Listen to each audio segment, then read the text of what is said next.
मैं आदरणीय मुख्यमंत्री जनाब सम्राट चौधरी साहब से भी और हम आदरणीय एजुकेशन मिनिस्टर नितेश तिवारी साहब से भी गुजारिश करते हैं कि ये इन बच्चों की जो मांग है, इन अभ्यर्थियों का जो मुतालबा है, वो आसमान के तारे नहीं मांग रहे हैं, चांद सितारे नहीं मांग रहे हैं, वो बगैर एग्जाम के बहाली होने की बात भी नहीं कर रहे हैं। इन जटिलताओं से इनको बचाया जाए, TRE-4 का डायरेक्ट एग्जाम लिया जाए, निगेटिव मार्किंग से इनको बचाया जाए। SSC में जो लोग पहले से काम करते रहे हैं निविदा पर, उनको आप किरानी बनाइए, उनको वेटेज देकर हमारे शिक्षकों के हकमारी का काम मत कीजिए। लाइब्रेरी साइंस में अब तक लंबे अर्थ तक आपने बहाली करने का काम नहीं किया है। लाइब्रेरी साइंस के 18 वर्षों से बहाल कीजिए। किताबें सड़ रही हैं, अलमारियों में कीमक उसे चाट रही है और यहाँ पर उनकी बहाली करने का काम कीजिए। मैं कह रहा हूँ, ये मुतालबा इनका क्या है?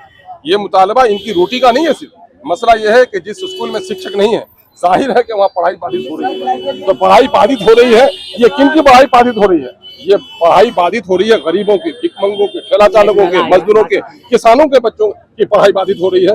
बड़े लोगों के बच्चों की तो पढ़ाई बाधित नहीं हो रही है। तो चाहे तो इनको बहाल करें, कानून ला दो कि जो लोग सरकारी रोटी खाएगा वो सरकारी स्कूलों में बच्चों को पढ़ाएगा। ये कानून ला दे सरकार, फौरन ठीक हो जाएगा। लेकिन तमाम तरह सरकारी कर्मियों के बच्चे पढ़ेंगे प्राइवेट स्कूल में, और गरीबों के बच्चे जिस स्कूल में पढ़ेंगे, आप वहाँ पर टीचर भी उनको नहीं मिलेगा। ये कभी बर्दाश्त नहीं किया। अख्तरुल साहब, एक सवाल मेरा है, आज प्रेस वार्ता के दरमियान हाँ, मैंने कहा हमारी खास करके बेटियों का, मैं कह रहा हूँ ये सरकार सही तौर पर एग्जाम कंडक्ट नहीं कर पा रही है, सही तौर पर रिजल्ट नहीं दे पा रही है, सही समय पर रिजल्ट नहीं दे पा रही है। TRE-4 का पहले इम्तिहान हो जाता तो बहुत सारे बच्चों को शामिल होने का मौका मिलता। सरकार की लापरवाही के नतीजे में जो रिजल्ट देर हुआ है, डिले हुआ है, और एग्जाम लेने में जो डिले हुआ है, कम से कम 5 साल का इनको वेटेज दिया जाए एज के मामले में, ताकि ये जो हमारी उनके बेटियों के रिश्ते टूट रहे हैं, वो लाइब्रेरी साइंस करके आई, वो DLED करके आई, रिश्ता हो गया उनका कि टीचर बन जाएगी, लेकिन अब वो उनके अंदर में ज्ञान भी है, शक्ति भी है, एग्जाम पास भी कर सकती है, लेकिन उम्र के वजह से वो शामिल नहीं हो पा रही है। तो घर घर में ये तो समझिए कि लोगों का सुसाइड करने के लिए सरकार उकता रही है। ये कहीं से भी मुनासिब नहीं है। एक सवाल मेरा रहेगा, आज BPSC में प्रेस वार्ता के दरमियान में अधिकारियों ने एक मुहावरा दिया कि हाथी मस्त चले बाजार और कुत्ता भौंके हजार। तो इन छात्रों को क्या कुत्ता बनाया जा रहा है? मैं कह रहा हूँ ये बहुत ही आपत्तिजनक मुहावरा है। ये ऐसे मौके से नहीं बोला जाता। ज्ञान के धरोहर इन बनने वाले शिक्षकों के बारे में मैं समझता हूं जिस पदाधिकारी ने बयान दिया है, मैं कहता हूं कि माता पिता ने अच्छे संस्कार नहीं दिए। क्या अच्छे स्कूलों में पढ़ के भी वो नहीं आए? क्या उनको पता लगेगा? उनके पिताजी अगर शिक्षक होते तो क्या ये जुमला अपने पिताजी के लिए बोलेंगे? उनके जो रिश्तेदार होंगे उनके बोलेंगे? ये कहना, कुत्ते से संज्ञा देना हमारे शिक्षकों का, ये अपमान सिर्फ शिक्षकों का नहीं है। बिहार की ज्ञान की धरती ये महावीर की धरती है, ये बुद्ध की धरती है, सरस्वती नैया मुनेरी की धरती है।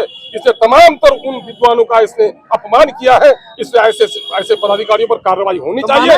नौकरी बाद को इनको मिले उसकी परवाह नहीं की जाएगी, लेकिन ऐसे लोगों की नौकरी पहले जानी चाहिए जो बिहार में इस तरह का जुमले का इस्तेमाल। तो माना जाए ना कि बिहार सरकार के अधिकारियों के सिर पर सत्ता का नशा चढ़ कर। मैं कह रहा हूँ सत्ता का नशा नहीं है, बल्कि मैं आपको कह देता हूँ लाचार सरकार है और बेलगाम यहाँ का भ्रष्टाचारी जो अफसरशाही है उसका संकेत है। यानी अफसरों को किसी का डर और भय नहीं है।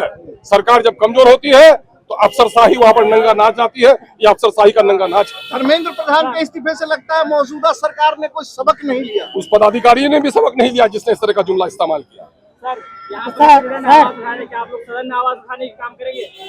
आपको मेरे अजीज पढ़े लिखे हो और याद करते हो तभी एग्जाम देते हो।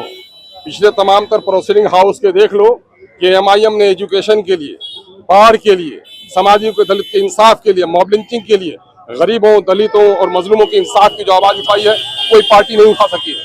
हम यहाँ पर सत्ता पाने नहीं आए हैं, हम गरीबों की, दलितों की, मजलूमों की आवाज बनने के लिए आए। ये मेरा धर्म कर्तव्य है कि मैं ये लड़ाई लड़ता हूँ और लड़ता रहूंगा। बहुत बहुत